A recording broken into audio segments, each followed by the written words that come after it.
Now we're going to bring in Chautauqua County Sheriff Joe Gerasi, who has unfortunately had some experience with these situations before, and some unfortunately somewhat recently. So, Sheriff, as you're looking at these images, I would imagine that it sort of brings the emotion back to you as a leader in Chautauqua County, and also to your agency.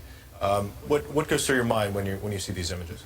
Well, it's always with a heavy heart that you look at any funeral, but a funeral of a law enforcement officer hits at home, and it's a difficult time for all involved.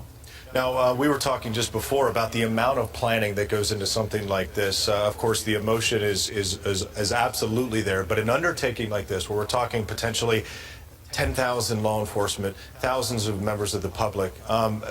When it comes to that planning for something like this, what is that like? It's amazing. I don't think most people could understand how much goes into this in a very short period of time. The logistics, dealing with everything from traffic patterns to moving people safely to coordinating law enforcement response and parking and all this done around the wishes of the family, which is first and foremost. You know, we have sit down with the family initially and talk about what part of our ceremonial process they want to be involved in or have involved in this, and then taking that, we go on to the planning stage, which is sitting down and working with as many people as necessary to make this the best possible ceremony that it can be. Are there liaisons with law enforcement that are more or less specialists in an unusual ceremony like this, that can give you some advice, can say to you, here's where you start, or here's how you include the family? Absolutely. In fact, after I had actually attended a New York State Sheriff's Association conference, and we had a consultant that gave a presentation about line of duty deaths, and I was so taken by what it involved that I brought him on as a consultant, and he helped us prepare our plan.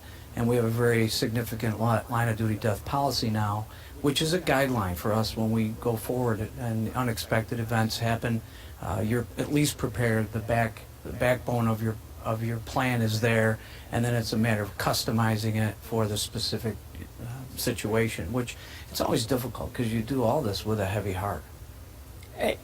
Truly difficult, and also coordinating kind of that ceremony that comes from police departments with the wishes of the family, which can be quite different, I would think. Sometimes you want it to be very close and personal and private.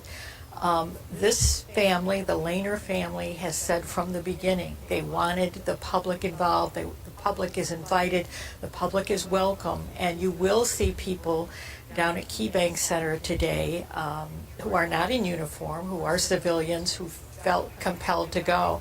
Now, this picture that we're looking at right now, these are officers lined up at KeyBank. They're outside KeyBank right now. They're waiting for the procession, which again we think is going to take about 15 minutes.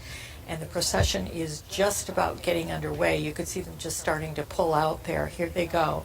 We're back to the procession in Hamburg and pulling out. Now, even I would imagine the lineup of cars, who is where in this procession, this is all spelled out ahead of time. It is all spelled out, and it's all coordinated, and somebody's on the ground, and many people actually are on the ground making sure it comes off properly. As we were talking earlier, you have liaisons. We have 10 people that are in my agency that are involved in the line of duty deaths. You can see the case on there, carrying the casket, and that is unusual to see. It, the body carried that way. I haven't quite seen that before here in Western New York. Sometimes it is done with a horse-drawn.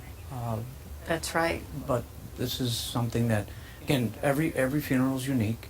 The basis of the line of duty death proceeding is there, the structure, but each and every funeral is going to be different because of the wishes of the family and the specialty of the police officer. For instance, a canine, you'll see a lot of canines, and And being a diver, there's going to be people that are in the underwater recovery team world that'll be here to pay their respects.